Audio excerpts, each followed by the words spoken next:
உங்க லைஃப் மாறணும் அப்டின்னா, இந்த 3 விஷயங்கள ஞாபகம் வச்சுக்கோங்க. மத்தவங்க உங்கள எப்படி ஜட்ஜ் பண்றாங்களோ, அது உங்க ரியாலிட்டிய டிஃபைன் பண்ணாதுங்க. எல்லாத்துக்கும் 2 சைடு இருக்குன்னு சொல்லுவாங்க. ஆனா அப்படி கிடையாது. நெறைய சைடு இருக்கு.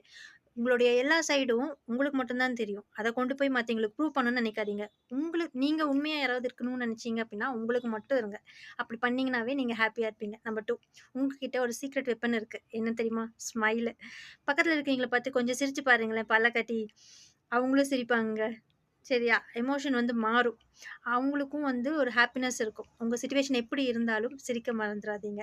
நீங்க சிரிச்சீங்கன்னா, உங்கள சுத்தி இருக்கவங்க எல்லாருமே சிரிப்பாங்க. நம்பர் 3 நீங்க என்ன குடுக்குறீங்களோ, அதுதான் நமக்கு திருப்பி வரும். இது ஒரு ஸ்ட்ராட்டஜியா யூஸ் பண்ணிக்கோங்க. உங்க லைஃப நீங்க மாத்தணும் அப்டின்னா, மத்தவங்களோட லைஃப எப்படி மாத்தப் போறீங்க அப்படிங்கிறத பிளான் பண்ணுங்க. ஒருத்தங்களுக்கு இப்ப தெரியல ஏதாவது ஒரு விஷயம்னா, நீங்க அத அவங்களுக்கு சொல்லிக் குடுங்க. நீங்க எத்தன பேத்து லைஃப மாத்துறீங்களோ, அது நமக்கு கண்டிப்பா திருப்பி வரும். இதுதான் யுனிவர்சலோட ரூலுங்க.